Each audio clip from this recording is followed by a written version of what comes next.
Hello students. So now in this video we are going to discuss about phase wire or phase. Second is what? Neutral. And third is what? Earthing or earth wire. So firstly we should know what is phase, what is neutral and what is earthing. Before that let me explain. Phase wire known as live wire also. Phase wire is known as live wire. Usually it is denoted by red color. This is denoted by black color and this is denoted by green color. So before understanding the phase neutral, let us take one example. Suppose we are having one electrical appliance, machine, fridge, whatever. We are having one electrical appliances, and we are giving supply.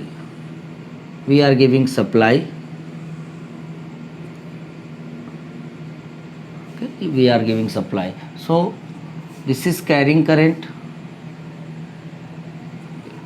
So the wire which carrying current to the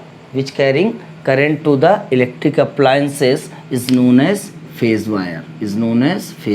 This is carrying, I am writing here, carrying input current. And this is what? This is neutral wire, output current means क्या होता है कि जब हम लोग supply देते हैं जिस भी वायर से, वो फेज़ वायर होता है. उसमें क्या होगा, वो करंट लेकर जाएगा और वो जब करंट वापस आ रहा है वो किस वायर के थ्रू आता है?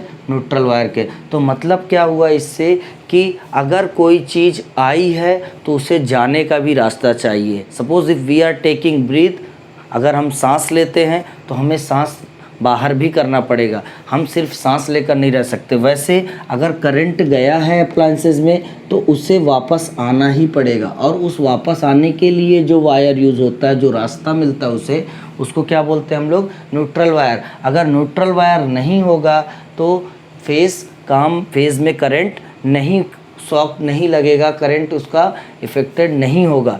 तो फेज़ वायर क्या हुआ? Carrying input current. And neutral wire क्या हुआ?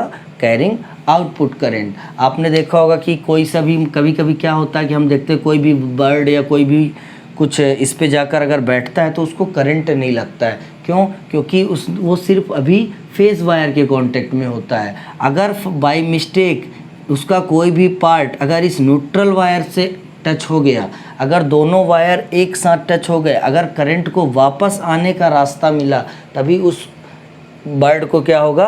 करंट का शॉक लगेगा और उसका कुछ भी हो सकता है फिर आगे. So let us discuss now the third part is what? Earthing. That is green.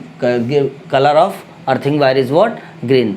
So why we are using earthing wire? Why we are using earthing wire? So suppose हमने ये फेज़ वायर लिया और ये कहीं भी जाके थोड़ा सा डैमेज है, थोड़ा कटा हुआ है और योर अप्लायंसेस आर डैमेज, तो क्या होता है कि कुछ उसमें से लीकेज करंट बाहर आता है. कुछ उसमें से क्या होगा? लीकेज करंट बाहर आएगा. सपोज़ इसमें से यहाँ पे ये थोड़ा डैमेज था तो लीकेज करंट क्या होगा? बाहर आएगा. तो इस पूरे अप्लायंसेस में क्या होगा? करंट आ जाता है. तो यूजली हम क्या करते हैं कि हम अर्थिंग वायर सप्लाई देते हैं. अर्थिंग वायर से सारे अप्लायंसेस को कनेक्ट करते हैं और उस अर्थिंग वायर को क्या कर दिया जाता है? ग्राउंडेड किया जाता है. उस अर्थिंग वायर को क्या किया जाता है? ग्राउंडेड कर दिया जाता है. This is earthing wire. तो अर्थिंग वायर क्या करता है कि सपोज़ आपने सप्लाई दिया और इसमें अगर कुछ भी लीकेज करंट था तो अर्थिंग वायर क्या करेगा? पूरे करंट लेकर उसे ग्राउंडेड कर देगा और जब आप उसको टच करेंगे तो आपको शॉक नहीं लगेगा. क्या हो रहा है कि यहाँ पे आ रहा है, यहाँ से लीकेज था, तो जो लीकेज करंट है उसको जाने के लिए रास्ता मिल गया. क्या हो गया? रास्ता मिल गया. इसलिए सारा लीकेज करंट इसके थ्रू ग्राउंडेड हो जाएगा और आपको शॉक नहीं लगेगा. तो ये होता है एक बेसिक आपका phase neutral and earthing wire का. So now let us see one more thing I want to show. So if you can see, this is what?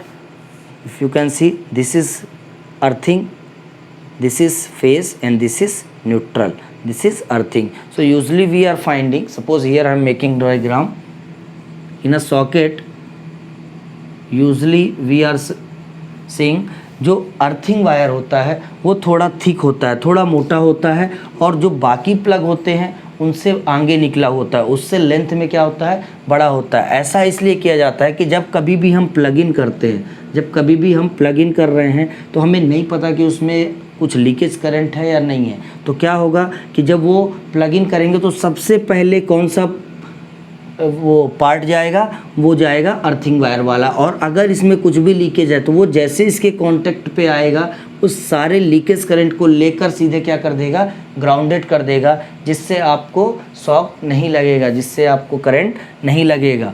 तो ये सारी कुछ बेसिक्स हैं, आप इनको ज़रूर थोड़ा सा रीड करें और इनके बेसिक्स को समझें। So I think so for this video I have covered all the things which you need to start your chapter electricity, and we'll discuss some more topics in next video. And if you still have any doubt, you can ask me, you can post your comment. Thank you.